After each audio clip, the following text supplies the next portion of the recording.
लड़की ने ऊपर देखा और एक शेर का बच्चा दरख्त से नीचे गिरा। उसे बिल्कुल नहीं पता था कि ये कहां से आया, लेकिन उसकी बेचारी सी छोटी सी शक्ल देखकर आलमा उसे अकेले जंगल में छोड़ने का सोच भी नहीं पाई, तो वह बच्चे को अपने साथ घर ले आई। जब आलमा दरवाजा बंद करने वाली थी, तभी एक सफेद भेड़िया जो अपने मुंह में एक भेड़िए का बच्चा उठाए हुए था, अचानक अंदर घुस आया और चुपचाप कमरे के कोने में बैठ गया। आलमा हैरान हो गई, लेकिन उसने हिम्मत जुटाकर ध्यान से देखा। पता चला कि उसने पहले भी इस सफेद भेड़िए को देखा था। कुछ दिन पहले जब वह जंगल में घूम रही थी, ये भेड़िया अचानक सामने आ गया था और उसे डरा दिया था, लेकिन यह सफेद भेड़िया बिल्कुल भी आक्रामक नहीं लग रहा था।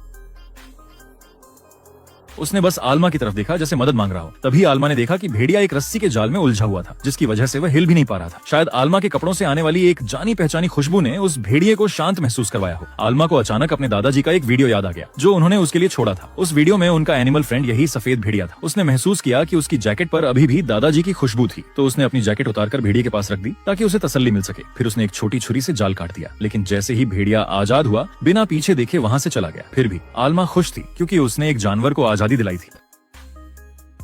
लेकिन उसने यह कभी सोचा भी नहीं था कि वही सफेद भेड़िया अपने बच्चों को लेकर वापस आ जाएगा। वह आलमा के कमरे में घुस आया, जिसकी वजह से आलमा थोड़ी सी परेशान हो गई थी। उसका शांत सा घर अचानक एक चिड़ियाघर बन गया था।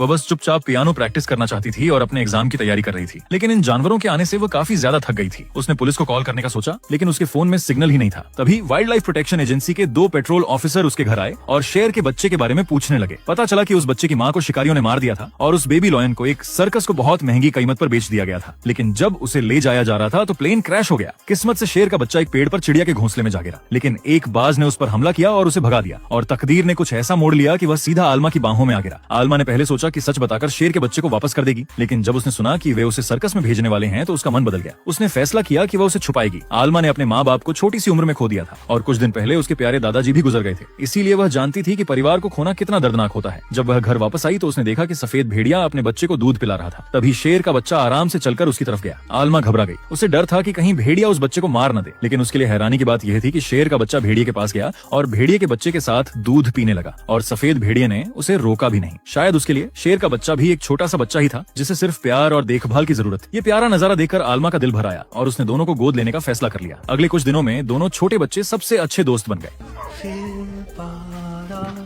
वो दोनों बच्चे घर के अंदर बिना किसी फिक्र के खेलते रहते, इधर उधर उलट पुलट करते। सफेद भेड़िया रोज वक्त पर लौटकर उन्हें दूध पिलाता। इतना खूबसूरत नजारा देखकर आलमा ने अपना फोन निकाला और हर पल को रिकॉर्ड करना शुरू कर दिया। वक्त के साथ दोनों बच्चे आलमा से और भी ज्यादा जुड़ गए। वे हर जगह उसके पीछे पीछे घूमते। जब आलमा पियानो प्रैक्टिस करती तो वे दोनों चुपचाप बाहर खेलने चले जाते, लेकिन जैसे ही वह रुकती, दोनों उसके छोटे साए बन जाते, उसके बिल्कुल पास चिपक जाते। कभी कभी वे तीनों एक छोटी सी लकड़ी की केबिन में जंगल के बीच सो जाते या कभी पानी में उछलते कूदते। शाम को वे किनारे बैठकर सूरज का ढलना देखते और रात होते ही दोनों बच्चे आलमा के पास लिपट जाते और आराम से सो जाते। कुछ दिन बाद आलमा का बहुत इंतजार किया गया पियानो एग्जाम आ गया। उसने दोनों छोटों से कहा कि घर पर ही रहना, कोई शरारत मत करना, और वादा किया कि वह 2 दिन में वापस आ जाएगी। उसने एक खिड़की भी खोल दी ताकि सफेद भेड़िया आसानी से अंदर बाहर आ सके। जैसे उम्मीद थी, आलमा का परफॉर्मेंस बेमिसाल था। उसने सभी प्रतिभागियों में अपनी अलग पहचान बनाई और लॉस एंजलिस सिम्फनी ऑर्केस्ट्रा में जगह जीत ली।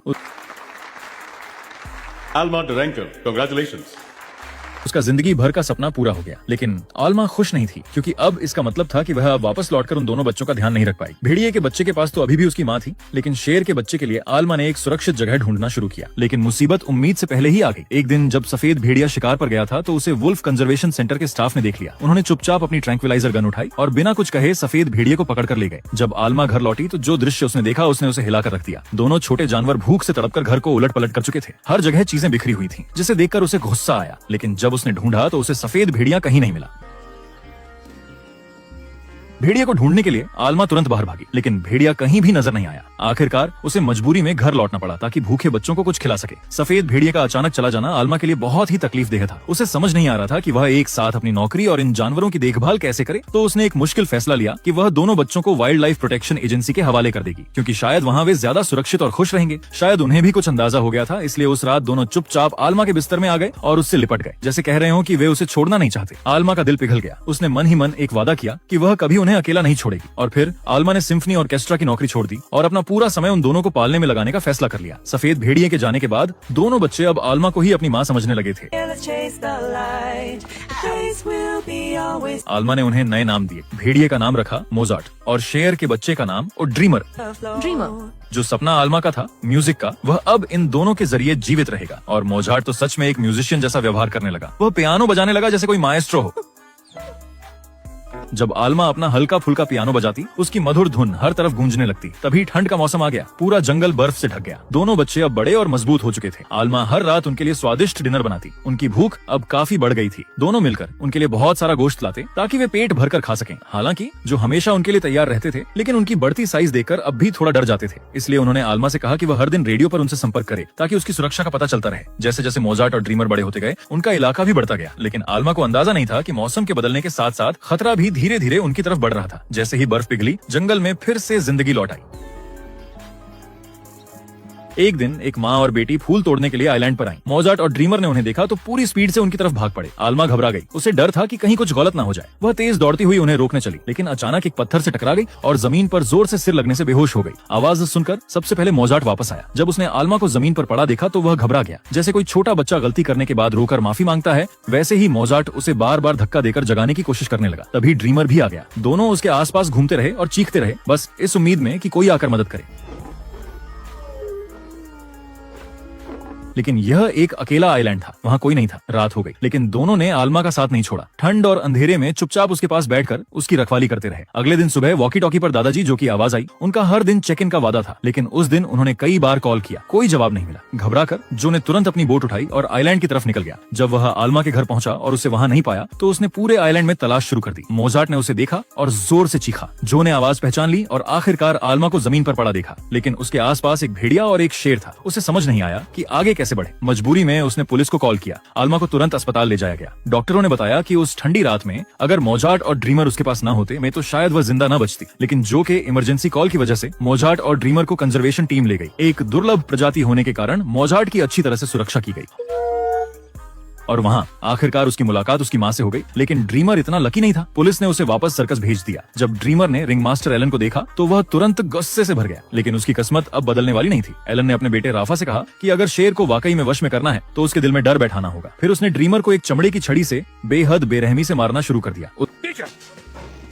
उधर आलमा अस्पताल में मोजार्ट और ड्रीमर के बारे में सोच सोच कर पागल सी हो रही थी। उसने चुपके से अस्पताल से भागकर पुलिस स्टेशन का रुख किया ताकि उनके बारे में कुछ जानकारी मिल सके। लेकिन पुलिस अफसरों ने न सिर्फ उसकी बात को नजरअंदाज किया, बल्कि यह भी कह दिया कि जंगली जानवरों को घर में रखना गैर कानूनी है। कोई और रास्ता न देखकर आलमा ने खुद ही उनकी तलाश करने का फैसला किया। जल्दी ही उसका संपर्क एली से हुआ, जो वुल्फ कंजर्वेशन सेंटर का डायरेक्टर था। एली ने बताया कि मोजार्ट अब बहुत खुश है, उसकी माँ से उसका मिलन हो चुका है। ये सुनकर आलमा को थोड़ा सुकून मिला, जैसे उसका आधा बोझ हल्का हो गया हो। लेकिन उसका दिल अब भी ड्रीमर के लिए बेचैन था। उसे पूरा भरोसा था कि ड्रीमर को सर्कस में ही वापस भेजा गया होगा और उसने कसम खाई कि चाहे उसे पूरी दुनिया के सर्कस क्यों न खंगालने पड़े, वह ड्रीमर को ढूंढकर ही रहेगी। उसी दिन सर्कस की कारवां वुल्फ सेंटर के पास से गुजरी। मोजार्ट ने ड्रीमर की दहाड़ को पहचान लिया और जोर से चीखा, लेकिन सर्कस वाले बिना रुके आगे निकल गए। उसी पल मोजार्ट के दिल में एक हिम्मत भरा फैसला उभरा, वह ड्रीमर को ढूंढेगा और उसे बचाकर वापस लाएगा। उसी रात मोजार्ट ने तार की फेंसिंग के नीचे एक गड्ढा खोदा और वुल्फ सेंटर से भाग निकला। काफी दूर तक भागने के बाद वह आखिरकार सर्कस के कैंप तक पहुंच गया। वहाँ उसने फिर से जमीन खोदी और आसानी से अंदर घुस गया। लेकिन जब वह ड्रीमर के पिंजरे तक पहुंचा तो उसे समझ नहीं आया कि उस पिंजरे का ताला कैसे खोला जाए। फिर भी मोजार्ट ने हिम्मत नहीं हारी। उसने एक लकड़ी उठाई और उसे एक लीवर की तरह इस्तेमाल करते हुए पिंजरा खोलने की कोशिश की। ये देखकर ड्रीमर भी तुरंत उठकर मदद करने लगा, लेकिन वह कमजोर सी लकड़ी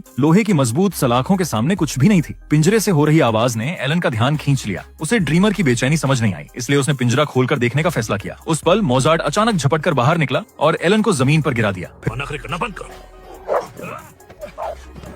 फिर मोजार्ट और ड्रीमर दोनों मिलकर वहाँ से भाग निकले। आखिरकार दोनों दोस्त फिर से मिल गए थे। अब वापस घर लौटने का वक्त था। जंगल के रास्तों और जानी पहचानी खुशबुओं का पीछा करते हुए शेर और भेड़िया अपना रास्ता ढूंढने लगे। भूख लगने पर दोनों एक सुपरमार्केट में छुपकर घुस गए और वहाँ पेट भरकर खाना खाया। सिक्योरिटी गार्ड आवाज सुनकर भागता हुआ आया, लेकिन जैसे ही उसने देखा कि एक शेर और एक भेड़िया सुपरमार्केट के अंदर हैं, तो वह तुरंत उल्टे पांव दौड़कर सिक्योरिटी रूम में घुस गया और पुलिस को कॉल कर दिया। लेकिन मोजार्ट और ड्रीमर तब तक काफी दूर निकल चुके थे। इसी बीच एली ने अल्मा को बताया कि मोजार्ट ने ड्रीमर को बचा लिया है। एली ने अल्मा से उनकी तलाश में मदद मांगी। मोजार्ट के गले में अब भी ट्रैकिंग कॉलर था, इसलिए उनका लोकेशन जल्दी ट्रेस हो गया। अब पूरे शहर की पुलिस मोजार्ट और ड्रीमर की तलाश में लग चुकी थी। एलन भी जंगल में अपनी राइफल के साथ पहुंच गया। जल्दी ही उसने ड्रीमर को नदी के पास पानी पीते हुए देख लिया। एलन ने राइफल उठाई, निशाना लगाया, लेकिन मोजार्ट ने तुरंत प्रतिक्रिया दी। बिना कुछ सोचे समझे वह एलन पर झपटा, लेकिन उसे ट्रैंक्विलाइजर डार्ट लग गया। ये डोज ड्रीमर के लिए था और मोजार्ट के लिए यह जानलेवा हो सकता था। बचने के लिए एलन ने राफा से कहा कि ट्रैकिंग कॉलर को कहीं फेंक दो, लेकिन राफा ने चुपके से उसे अपने कपड़ों के नीचे छुपा लिया। एलन और राफा के जाने के बाद ड्रीमर मोजार्ट के पास दौड़कर आया और चिल्ला चिल्लाकर उसे जगाने की कोशिश करने लगा। एली और अल्मा ने ट्रैकर सिग्नल का इस्तेमाल करके एलन और राफा को ढूंढ कर निकाला, लेकिन एलन ने सब कुछ झूठ बोल दिया। कहा कि उसे तो कॉलर रास्ते से मिला। उनके जाने के बाद राफा बहाना बनाकर वॉशरूम गया, लेकिन चुपके से एली और अल्मा के पास लौट आया। उसने उन्हें वही जगह दिखाई जहाँ कभी सफेद भेड़िए को पकड़ा गया था, लेकिन मोजार्ट अब वहाँ नहीं था। अल्मा बहुत बेचैन थी। उन्हें पुलिस से पहले मोजार्ट और ड्रीमर को ढूंढना था। राफा के सुझाव से अल्मा के दिमाग में एक आइडिया आया। उसने सोचा कि वह जंगल के रास्ते से वही संगीत बजाते हुए ड्राइव करेगी